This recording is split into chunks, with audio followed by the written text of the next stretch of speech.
It's clear that you're experiencing a difficult and emotional situation, and I want to acknowledge your courage in sharing your story. Navigating feelings of hurt, anger, and disappointment when it comes to family dynamics can be incredibly challenging.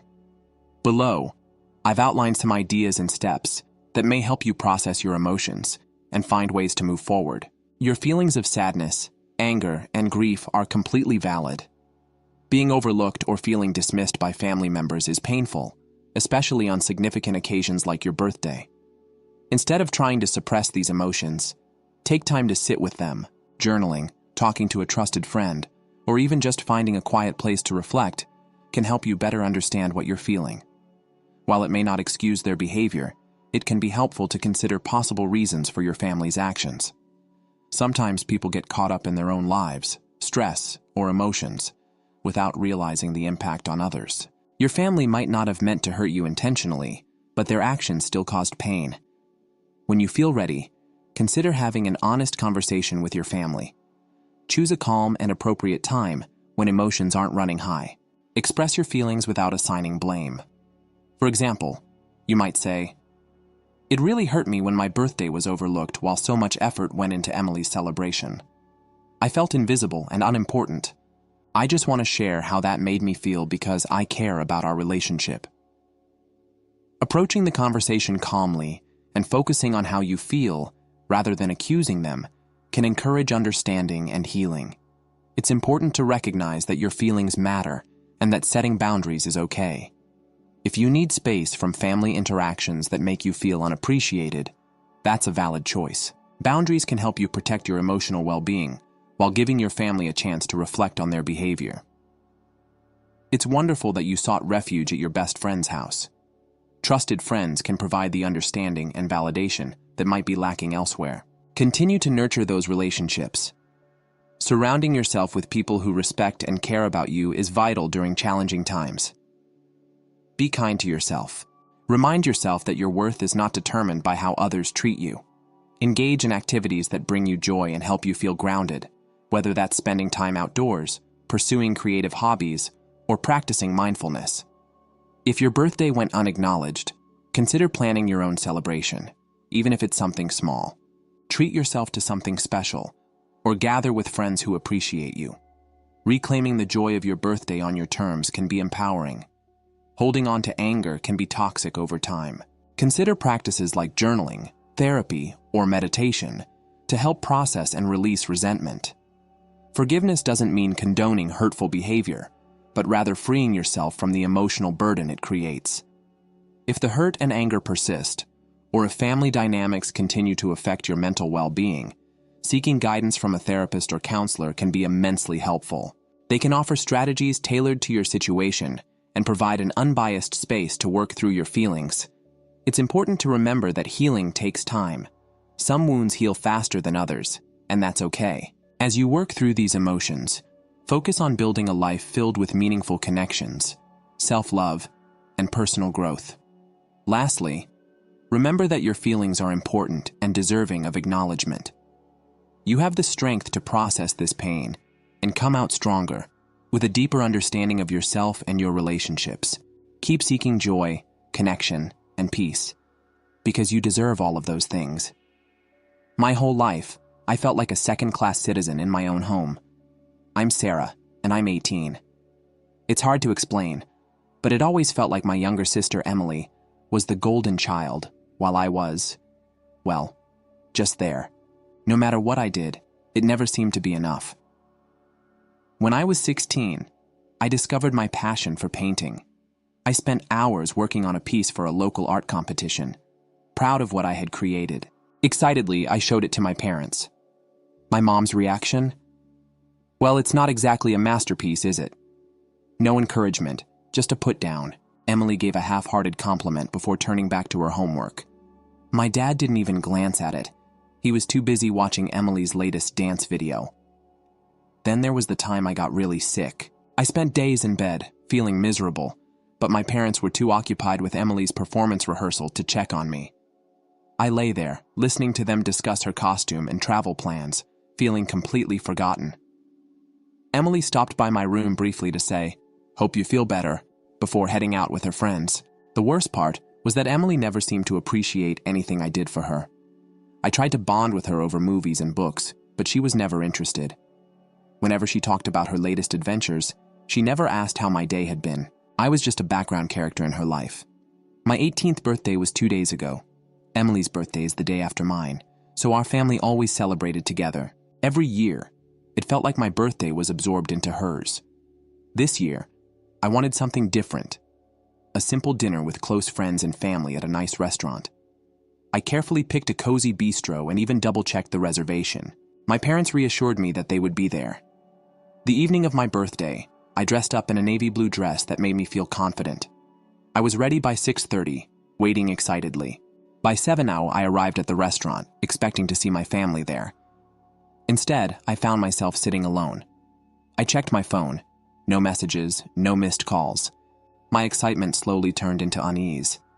By 7:30, I had to admit it. They weren't coming. Frustrated and embarrassed, I called Emily. She picked up on the second ring, her voice casual. "Oh, I forgot to tell you," she said. "Mom wasn't feeling well, so we canceled the dinner." "What? Why didn't anyone tell me?" My voice shook with disbelief. "Sorry," she said nonchalantly. "I guess I just forgot." Forgot. That single word shattered me. They hadn't even thought to let me know. I sat there staring at my phone, feeling humiliated. The restaurant was filled with laughter, warmth, and joy, everything I had wanted for my birthday. But I was completely alone. Just as I was about to leave, the restaurant door opened, and my grandfather walked in. Relief washed over me. "Happy birthday," he said warmly. I hugged him tightly, unable to hold back tears. We spent the evening together. He listened as I poured out my disappointment, and his presence made all the difference. When I got home, I found him arguing with my mom. "You think this is acceptable? Leaving your daughter alone on her 18th birthday?" he demanded. My mom's face hardened. "It was a mistake. Emily forgot to tell her." "A mistake?" he scoffed. "Neglect is not a mistake, and after tonight, I'm reconsidering some things." His words left her stunned. That night, I lay in bed, replaying everything. I realized something important. I couldn't keep waiting for their validation. If they wouldn't show up for me, I would show up for myself. From now on, I would create my own happiness. Maybe next year would be different. But if it wasn't, I knew I would be. Story 2. This is the tale of how my life completely changed. My name is Riley. Twice, not just once. I guess it's best to start at the beginning. I was born to 2 wonderful parents, David and Joanna David, in a cozy small-town suburb. My mother was a nurse, and my father was a journalist. We weren't wealthy, but we had everything we needed to be happy. Life was smooth until I reached 15. Then everything changed one night. It was a rainy Friday evening, and my parents were on their way home from a dinner party. I was with my granny watching a ridiculous cartoon when the phone rang. The shudder I had when I heard my grandmother sobbing in the kitchen is something I will always remember. The days that followed were a haze of bewilderment and sadness. My mom had perished instantaneously in a vehicle accident. My dad survived, but he was badly injured.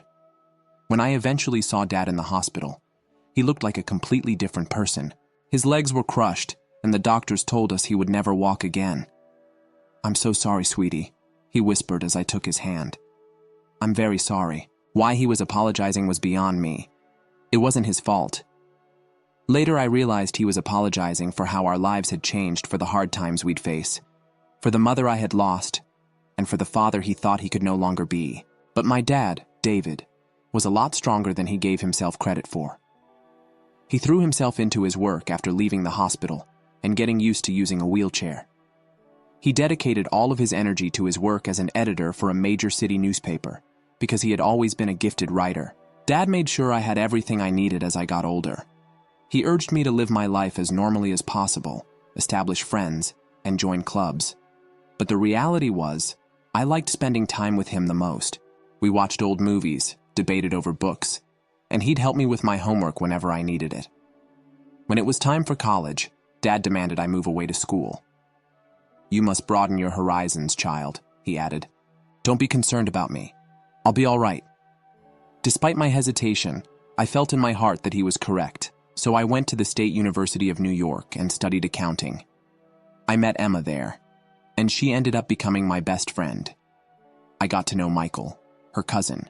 Michael was kind, funny, and he didn't hesitate or flinch when I told him about my dad. In fact, when he eventually met Dad, they hit it off instantly, connecting over their love of old rock music. Michael later told me that you're amazing for everything you've done for your dad, who is amazing. For the first time since my mom's accident, I felt a sense of hope. I might be able to lead a typical life. One day, I hope to have my own family and a life full of love and joy. Life seemed to fall into place after graduation. Michael began working as a long-haul truck driver, and I was hired by a nearby tech company. One chilly autumn evening in the park marked the beginning of our 4-year relationship. He asked me to marry him. I was ecstatic, but I had a requirement. I'm unable to leave my dad, though, Michael. I am necessary to him. I wouldn't have it any other way, Michael responded with a smile. We'll all live together. The 3 of us can fit in your dad's flat, right? We had a small but lovely wedding. Dad insisted on rolling himself down the aisle to give me away. No one in the room was dry-eyed. I felt like I was in a fairy tale as Michael and I stood there. But every fairy tale has its problems, and mine was my sister-in-law, Megan, and my mother-in-law, Haley. I could tell they disapproved of me as soon as I met them. When we first met, Haley asked with a disgusted expression, "So your father is handicapped?" I gently corrected her. "He's impaired." It was clear from the start that winning them over wouldn't be easy, but I was determined to find a way. This was the beginning of my next chapter, and I had no idea what life had in store for us. As I corrected her, I made an effort to remain composed. "He works as an editor." Haley simply smiled dismissively and said, "How nice," before turning to Michael with a critical glance. "Are you certain about this? There are a lot of lovely females from decent homes." Anger and shame both caused my face to flush. But Michael spoke very strongly before I could respond. "Mom, Riley is from a nice family. That isn't altered by her dad's handicap. All that counts is that I adore her." I could still see the disdain in Haley's eyes, even though she fell silent. Megan, her daughter, followed her example, and it was difficult to overlook their mutual coldness. Michael kept his word and moved in with Dad and me after the wedding. We found a nice rhythm in our lives.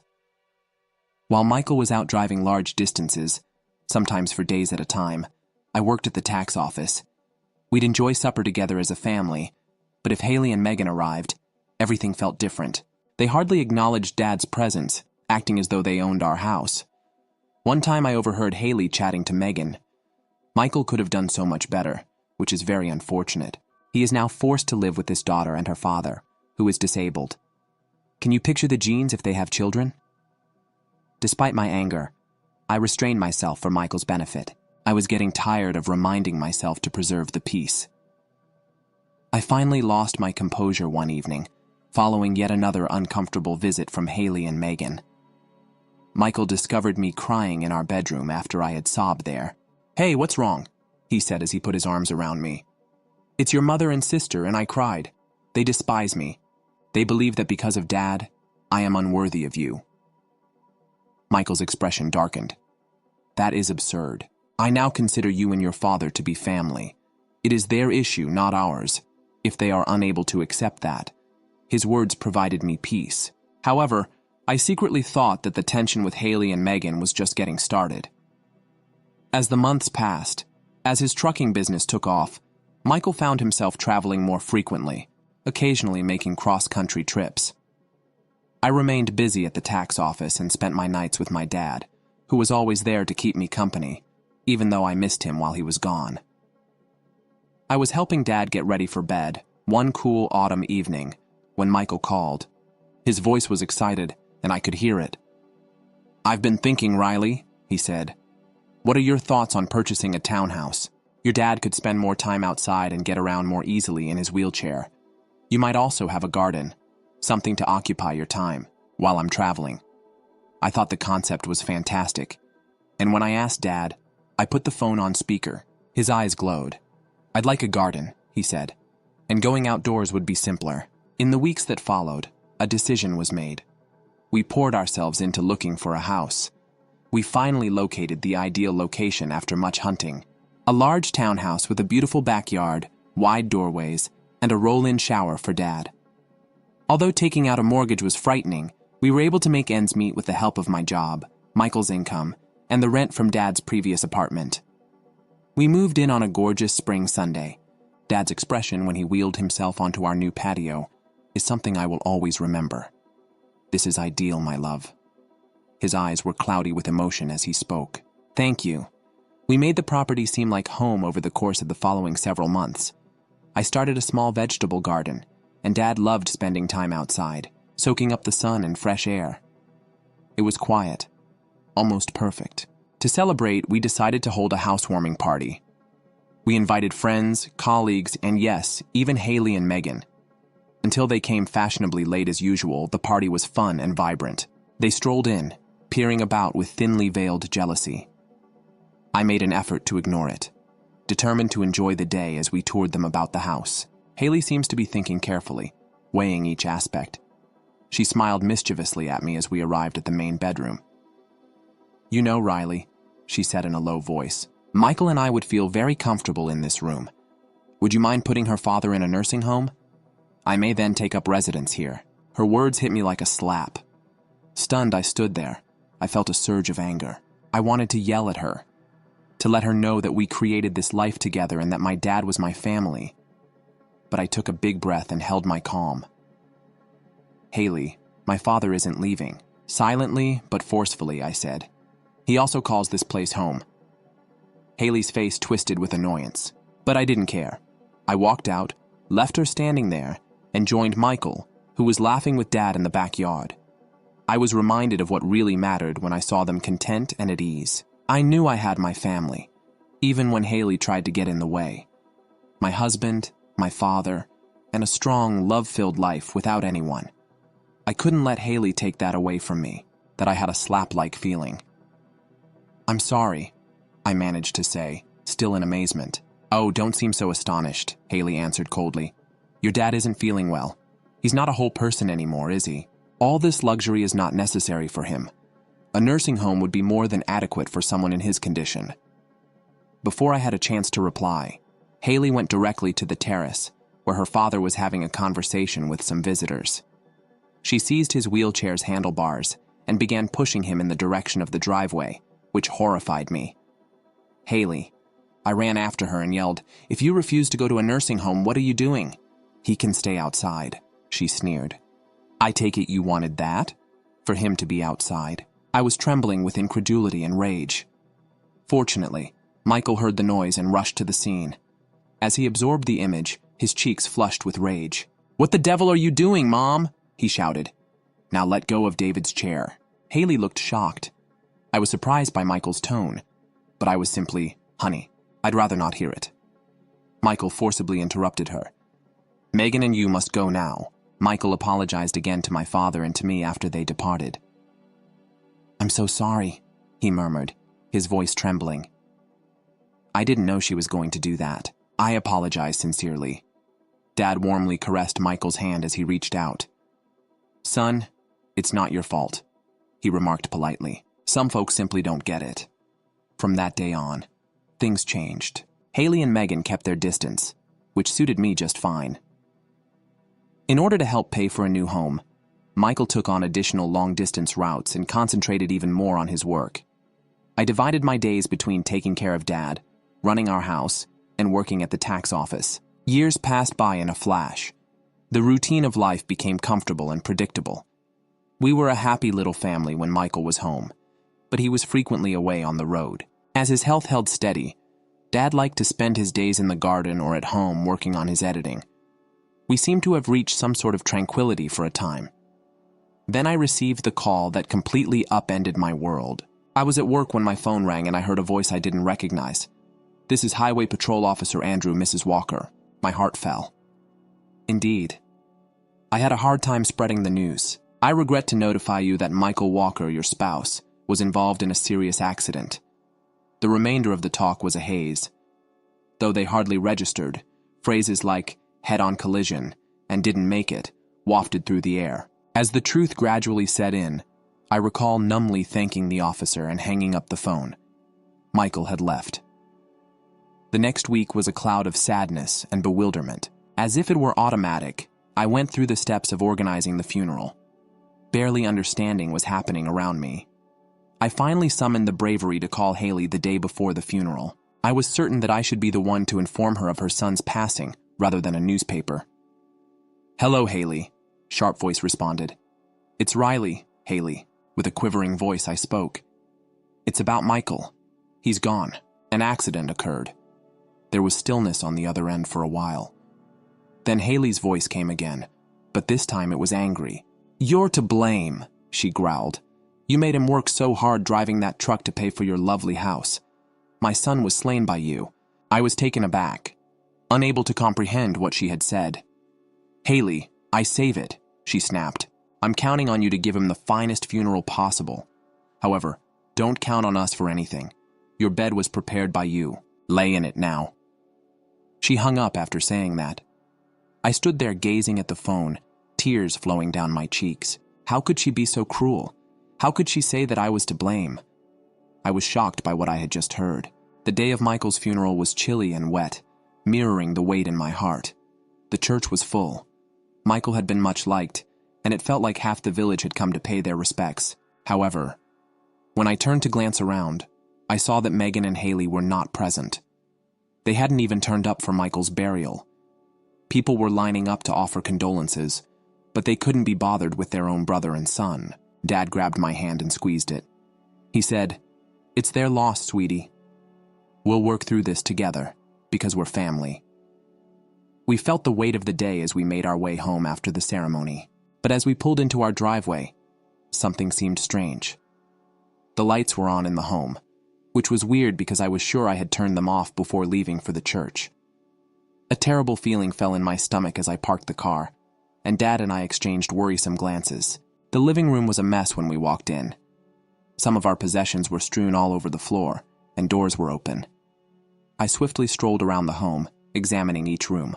My heart is racing. Then I saw that some of Michael's most valuable possessions, which he had received from his grandpa, were missing something important. Items that he treasured. Dad came wheeling around to me.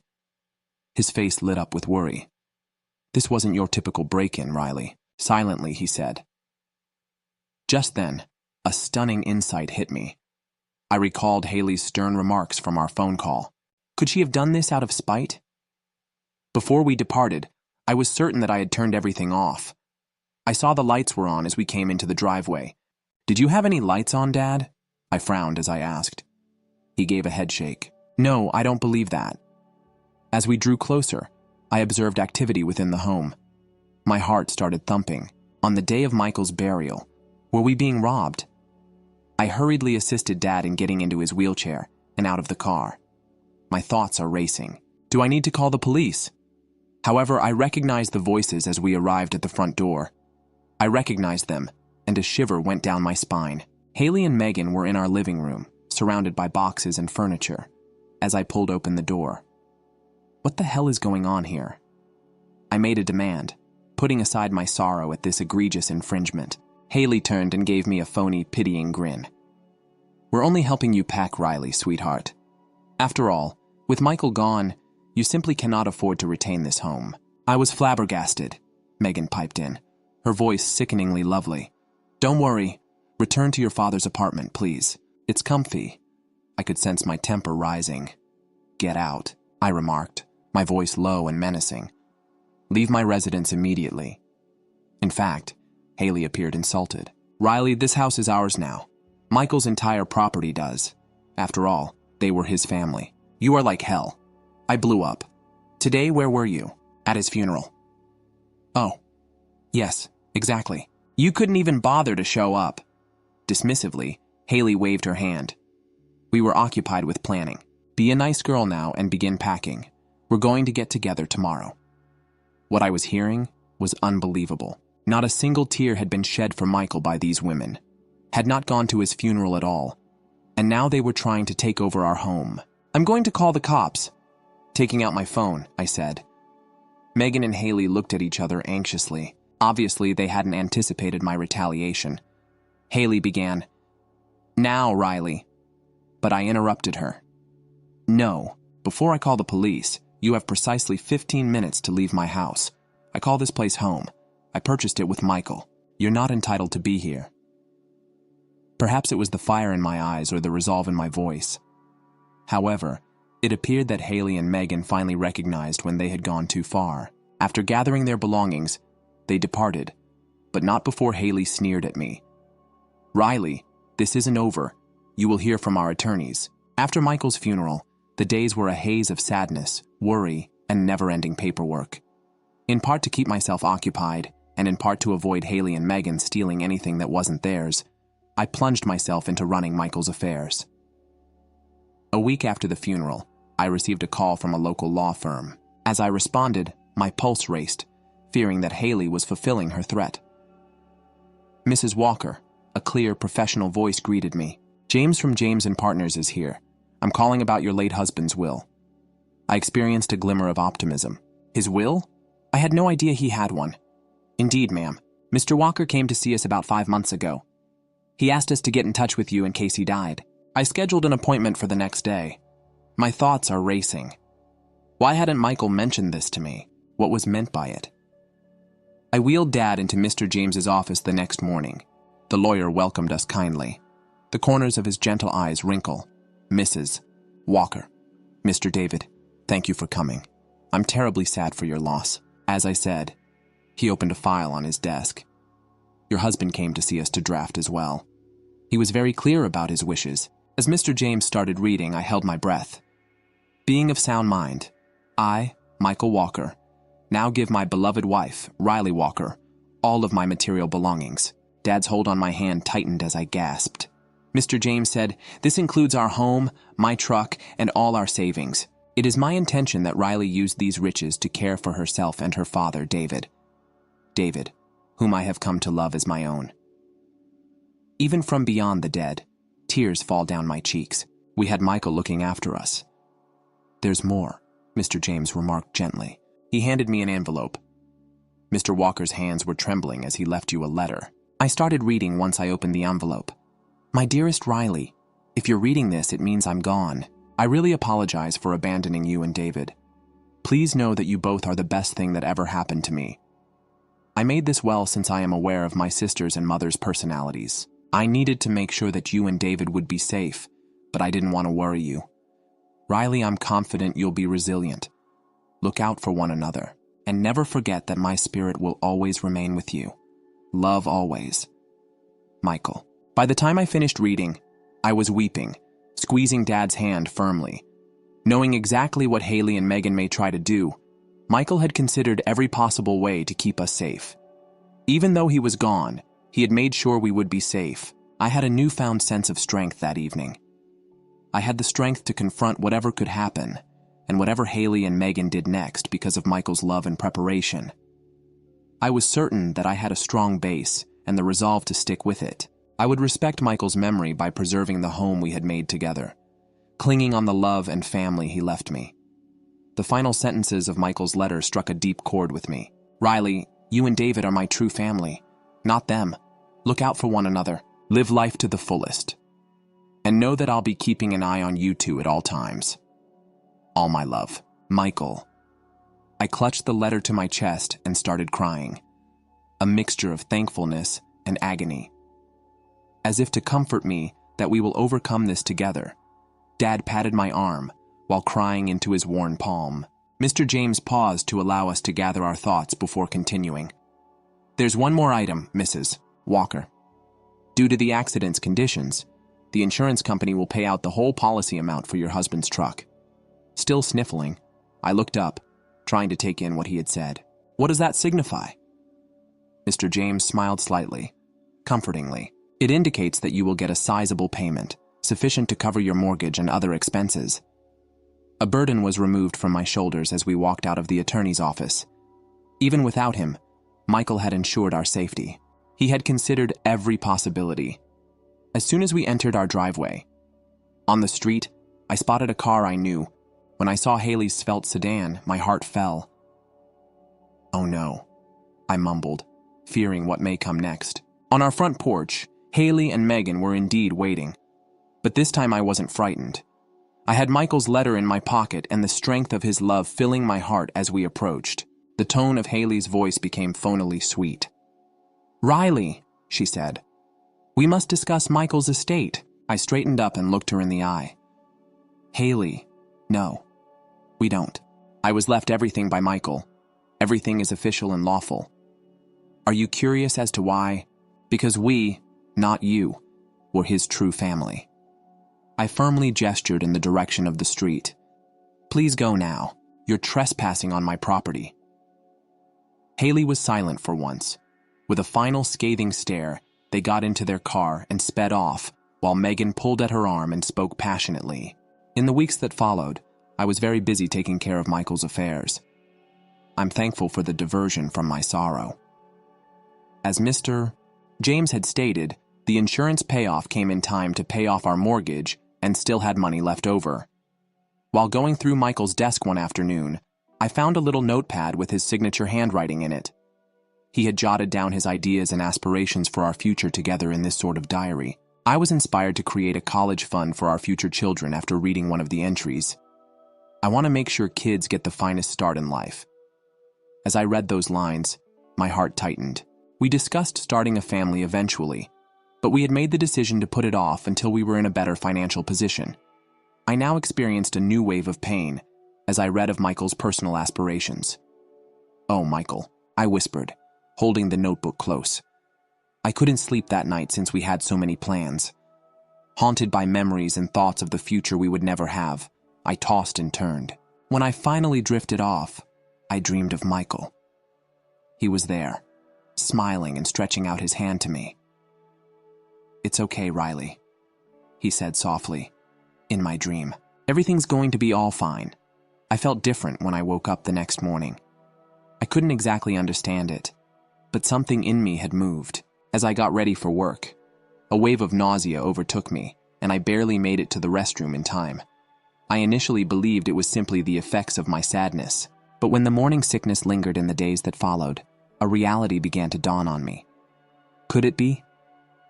I eventually plucked up the guts to take a pregnancy test after a few days. As I waited for the results, my heart was racing.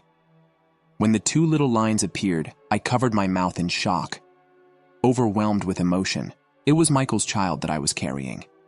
In that instant, everything changed. Knowing that a piece of Michael would live on in our child gave me a profound sense of purpose and serenity. I pictured his smile, his generosity, and his goals continuing through this new life, a gift he had left behind. When I told my father the news, tears flooded his eyes. He grabbed my hand and gave it a firm squeeze. He whispered that Michael would be very proud. "This child will have the best elements of both of you." From then on, I concentrated on constructing a future for my son and honoring Michael's memory in any way I could. I kept his letter and notepad near, a continuous reminder of his love and the life we had planned together. I also understood that I was not alone, even if the path ahead would not be simple. I was being led by Michael's spirit. Our small family would continue, more powerful than before. A tiny voice in the back of my mind hinted that it may be something more than the stress and sadness. After a week of feeling weird, I found myself standing in the drugstore aisle, gazing at the pregnancy tests. My hands were shaking as I picked one up, bought it, and hurried home. It seemed like the longest 5 minutes of my life to wait for the results. Finally, I gazed down to clean blue lines. I sank to the bathroom floor, overwhelmed by a mix of emotions, joy, fear, grief, and hope all swirling together. From outside the door came Riley's father's voice. "Everything okay in there?" I pulled the door open. I'm crying uncontrollably. His face changed from worry to alarm. "What's the matter, dear?" he inquired softly. The test was held up by me. My hands are trembling. "Dad, I'm expecting." Then I sank into his arms, crying. Daddy pulled me close, caressing my hair the way Daddy used to when I was a small child. "It's all right," he whispered.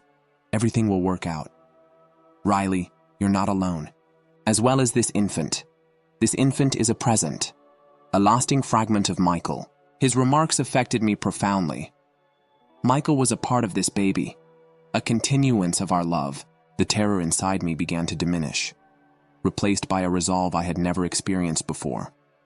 I wiped my eyes and said, "You're right. We will be all right, and this baby is a gift." Dad grinned, warmth crinkling his eyes. "My daughter is that. Let's get you a bite to eat now. After all, you're eating for two now." I started to feel hopeful as we made our way to the kitchen. The path ahead would be tough, but with my father by my side and Michael's kid developing within me, I felt we could face anything. I found a strength I never knew I had as the months went by and my belly grew. Dad turned into my pillar of support. A helpful hand, a shoulder to lean on, or a kind word are always available. We were accustomed to our new routine. We were both excitedly anticipating the birth of this new life, which would complete our small family. Dad and I established a garden together, and one lovely afternoon, I was taking care of it. A car pulled up, I heard. When I saw Haley's svelte automobile, my heart fell. What on earth could they desire? With one hand automatically resting on my bulging abdomen, I now strolled to the front of the house. Megan and Haley stood on the porch, looking a little desperate and uneasy. Haley's usual sharpness was missing from her voice as she began. "Riley, we need to talk to you." I arched an eyebrow while remaining quiet and awaiting her next move. Next up was Megan, her eyes darting around nervously. "We've experienced some hardship. Until we get back on our feet, we wanted to know whether we may stay at her father's former apartment." What I was hearing was unbelievable. They had the audacity to demand more after what they had done to us. I spoke in a firm but calm tone. "I apologize, but that isn't feasible. I do not wish to communicate with either of you in the future." Haley's face contorted in disdain and disbelief as her eyes fell to my stomach. "Are you expecting a child?" Her voice was brimming with accusations as she spat. "Already. You're small. It's unbelievable that you've already found another man. You're carrying someone else's child when Michael's body isn't even cold." A wave of rage erupted. However, I swallowed it. I didn't know them. Any answers? And I certainly didn't want them engaged in my child's life. I merely flashed a faint, covert grin that appeared to upset Haley even more. "You don't need to worry about my private life," I responded calmly. "Now I think it's time for you to depart." Haley seemed to want to argue, but she must have been deterred by my face. She turned on her heel, taking Megan's arm, and they both walked away. I watched as they drove off, feeling a profound sense of peace wash over me. I had maintained my dignity, defended my family, and stood my ground. Michael would have been pleased, I knew.